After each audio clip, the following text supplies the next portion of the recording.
Hello, how are you all? Did you enjoy your week? I hope you did. We had some sunny day and we also have some rainy days, right? It's good. It's all good. We thank God for them. And tonight, before we study, I continue to lift all of us up to God. And may He continue to protect us and our families. And may He continue to bless us with His abundant love. And also give us the joy that we need and also the peace that we need. And tonight we're going to study Numbers chapter 5. Before that, I'd like to give you a little example so that we could understand the chapter a little bit better. Well, everyone is familiar with the second law of thermodynamics, right? In simple terms, means that things tend to become more disorder over time. Like your children's room initially is orderly with toys neatly organized, but over time, if you don't put effort to tidy up, the toys will likely become scattered and disorganized. Or a piece of food, just leaving it on the kitchen counter over time, will rot due to bacteria and chemical reaction breaking down the structure. And also, a nice new building, but if no one were to maintain it, like fixing it or repairing it, in time, its structure will break down and deteriorate. Now back to the book of Numbers. Although God has set up perfect order in Numbers chapters 1 to 4, but the structure, the organized structure, cannot naturally self-sustain because disorder and sin are part of our normal existence, normal experience in this world. Eventual disorder is bound to happen. God is holy, and He cannot live in the midst of chaos and disorders. God is life, and He gives life. He hates sin because sin causes chaos, and chaos ultimately causes suffering and death. This fact of life needs to be addressed by God. If He was to dwell in their midst, dwell in His people's midst. The people were ignorant of all these things, so God was teaching them. Well, a lot of time we don't like to address negative things or potentially negative things that could happen. It's nice to talk about happy things all the time, right? But we all need to know the truth, the reality. What is the reality? The reality is that we are all sinners and God is holy and we are the opposite. And both cannot be mixed together. In the book of Leviticus and Numbers, it gives instructions of how Israelite can have the holy God living in their midst. But are these books redundant for modern day believers? Absolutely not. It gives us a glimpse of who God is and to examine what can these instructions teach us modern day believers about our holy God. The book of Numbers is a series of events happened during the journey in the wilderness, mixing with instructions of laws. Again, laws is necessary because at the heart of the book of Numbers is the dwelling of a holy God in the midst of His imperfect people. So in Numbers, there are teaching moments in between stories of chaos. And we remember last chapter, chapter 4, said even the furniture and the tabernacle are holy, and the Levites cannot even look at them. They cannot even touch them, so that they may live and not die when they come near the most holy things. The Israelites live in an environment exposed to paganism and idol worshiping. All along, God has been teaching them with His commandments what holiness is and what holiness is not. If the people choose to follow the pagans' way of living and worshiping, the holy God must either abandon them or else His holiness would destroy them altogether. Remember last week I quoted from a scholar, John Stott, who explained about God's wrath in Old Testament against sin. He said, the wrath of God is his steady, unrelenting, unremitting, uncompromising antagonism to evil in all its forms and manifestation. God and chaos, God and disorder or sin cannot be mixed together. God did not expect his people to practice his way without giving them some instructions and examples. And these instructions are not arbitrary, meaningless rules, or merely just busy word assigning for the purpose to control these people.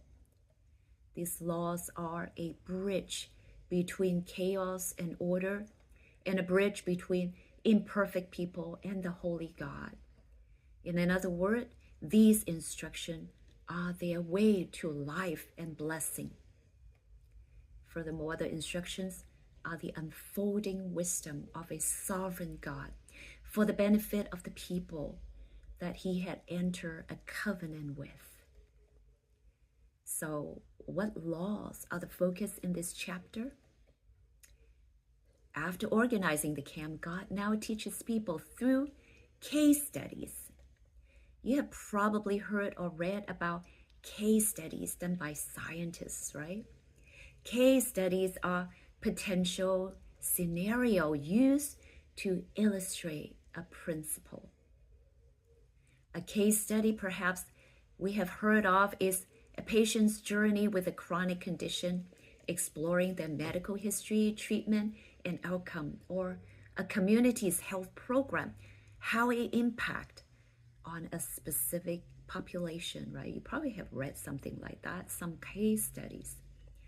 But here in Numbers, these case studies are dealing with potential disorders that may happen in the camp, so that when these things happen, they may be resolved. They could resolve the chaos or disorders. Remember, we mentioned earlier that chaos, actually sin, can threaten the presence of God in their midst.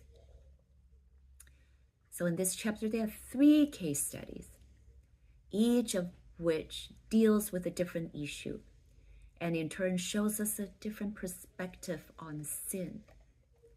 The first case study is about unintentional ritual defilement.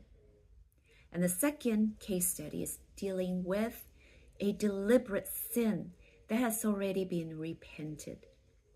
And the third case study deals with the complex issue of an accusation of an adultery, but doesn't have obvious evidence.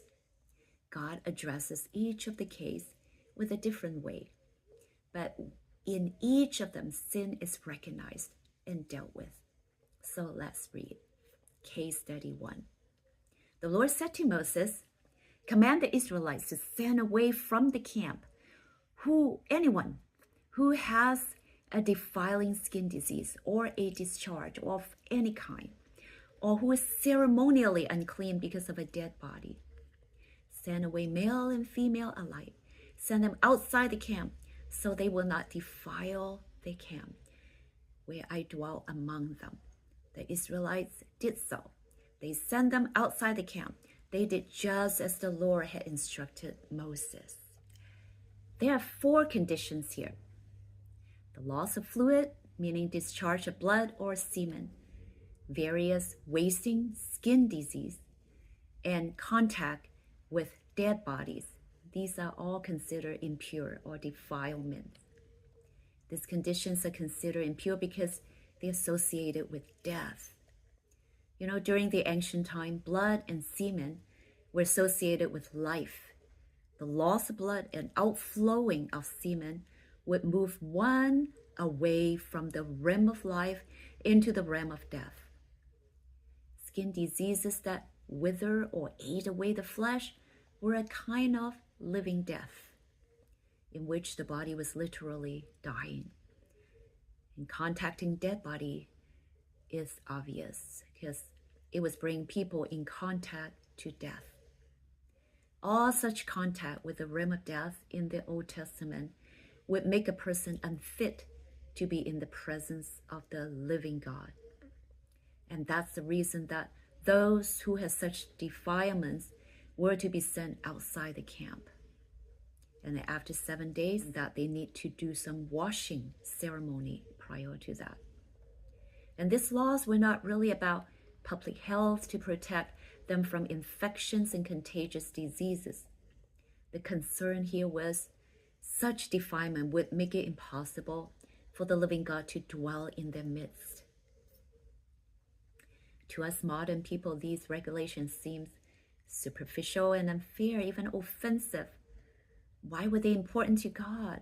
Why should someone be excluded from the presence of God just because he or she suffers from a particular medical condition? Why does preparing a father's body or burial make someone unfit to be in God's presence? Why should discharge or fluid be impure?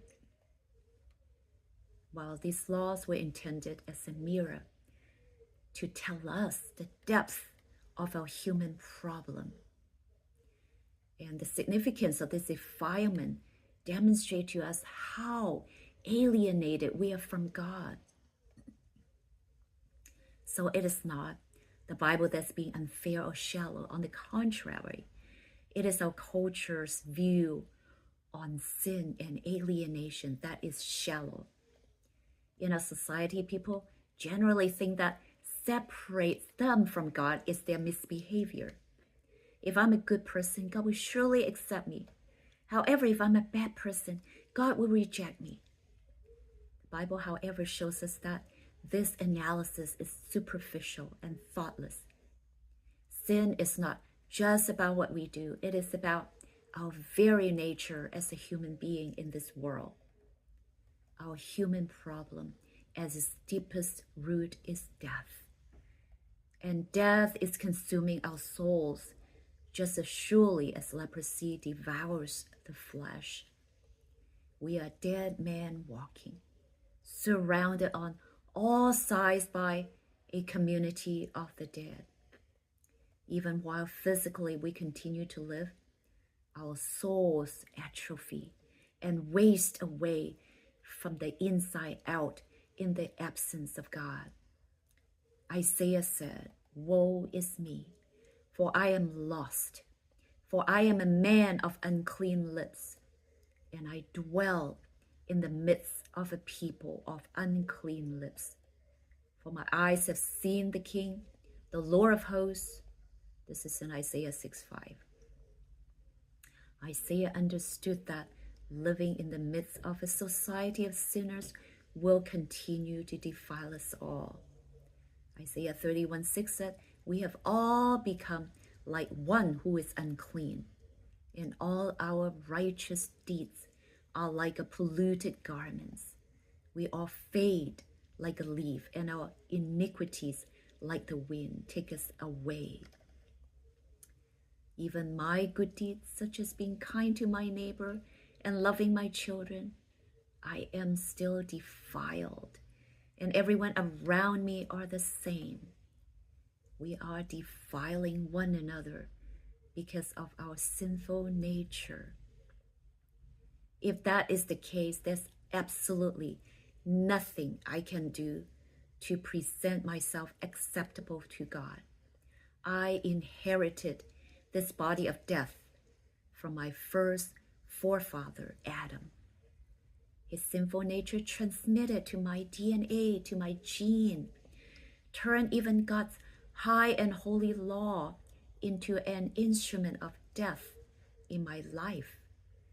According to Paul in Romans 7:7-13, I am by nature impure, defiled, unclean, and therefore I defile everything I touch.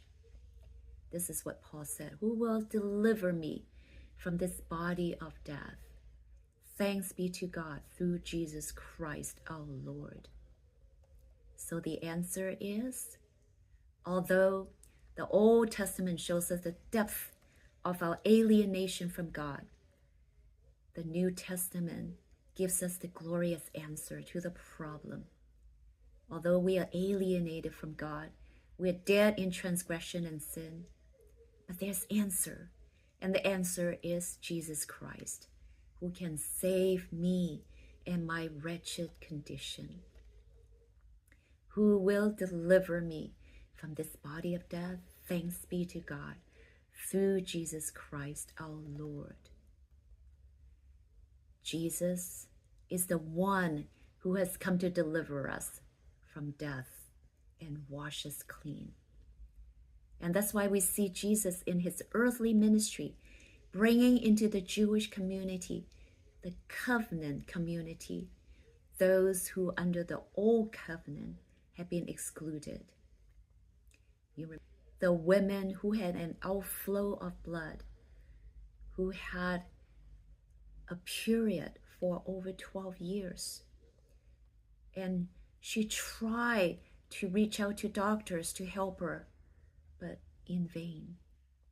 And so she came to Jesus and she touched him.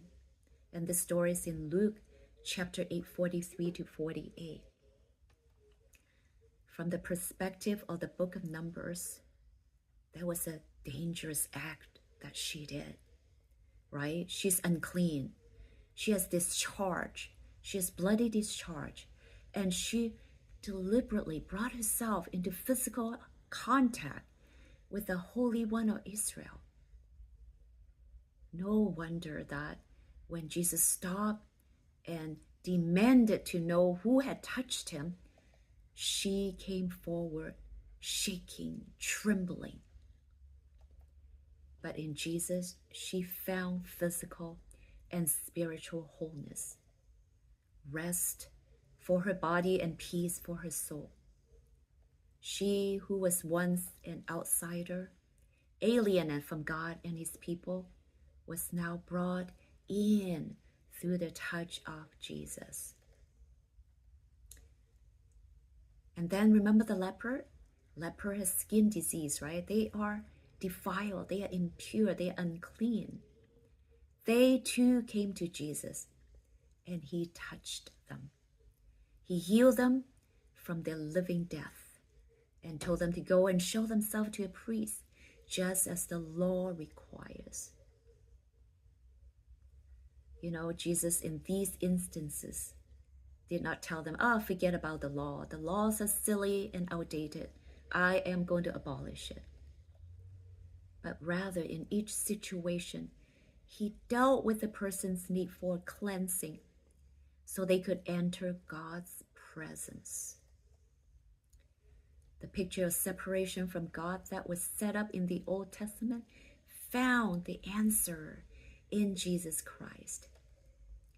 He came to deal with the living death in our souls by washing our hearts clean. He came to take us from death and bring us into life. Yes, he took upon himself our nature.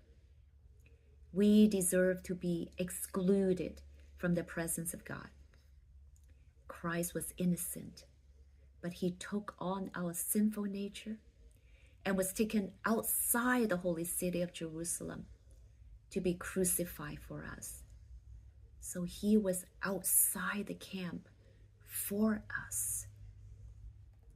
He was cut off from fellowship with his Father on the cross in a black night of agony in his soul that far outweighed the physical sufferings of crucifixion.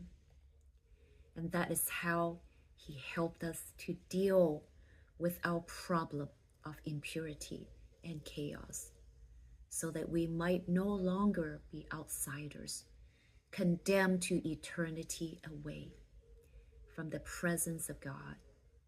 Now we are God's children, welcome into his presence for Jesus' sake. Next week, we're going to talk about case study number 2 and number 3. Happy Sabbath.